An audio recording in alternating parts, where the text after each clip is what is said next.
Hello বন্ধুরা, তোমরা সবাই কেমন আছো? আশা করি ভালো আছো। আমিও ভালো আছি। আমার ব্লগে তোমাদের সবাইকে স্বাগত। প্লিজ তোমরা সবাই আমার ভিডিওটাকে দেখো, ফলো করো আমাকে।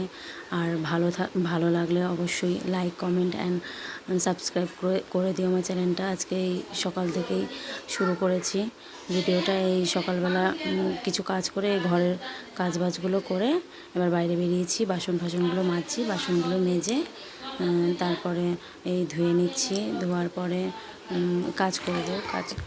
কাজকর্ম করে ধুচ্ছি। এবার ঘরের জামা কাপড়গুলো খুব এলোমেলো হয়েছিল, তাই গুছিয়ে নিচ্ছিলাম আলনাটা একটু।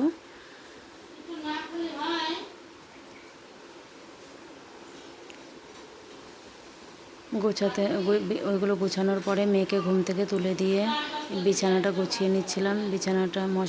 মশারিটা গুছিয়ে নেওয়ার পর এই বালিশ ক্যাতাগুলো গুছিয়ে নিচ্ছিলাম। এবার বাসি ঘরটা ঝাড় দিয়ে নিলাম।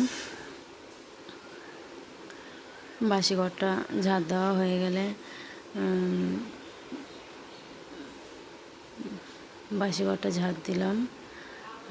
এবার হচ্ছে গিয়ে এই মেয়ের সাথে একটু কথা বলছিলাম। কথা বলতে বলতে আবার পাশের ঘরটা ঝাড় দিলাম। স্নান করে চলে আসলাম। সব কাজকর্ম সেরে স্নান করে পুজো দিয়ে নিলাম। পুজো দেওয়া হয়ে গেলে এবার রান্না বসাবো। রান্না করে নিয়ে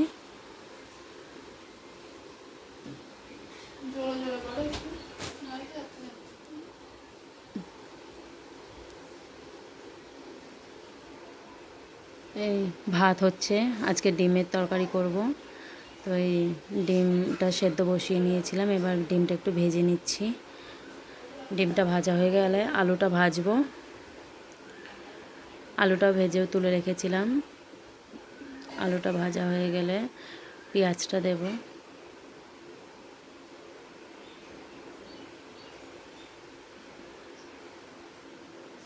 এবার মশলাটা কষিয়ে নিয়ে তারপরে আলু আর ডিমটা একসাথে দিয়ে ঢেকে দেব আলুটা একটু সেদ্ধ হওয়ার জন্য। অবশ্য আগে সেদ্ধ করে নিয়েছিলাম, তবে হাফ সেদ্ধ হয়েছিল। এবার পুরো ফুল সেদ্ধ করার জন্য একটু ঢেকে দিয়েছিলাম।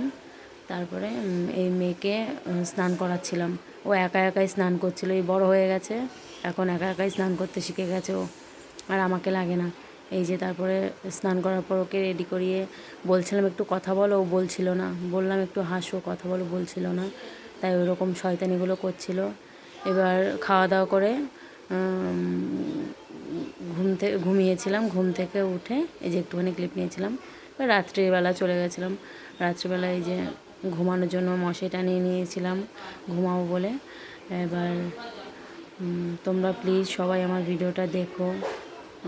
সবাইকে অনুরোধ রইল তোমরা দেখো। আর কি বলবো।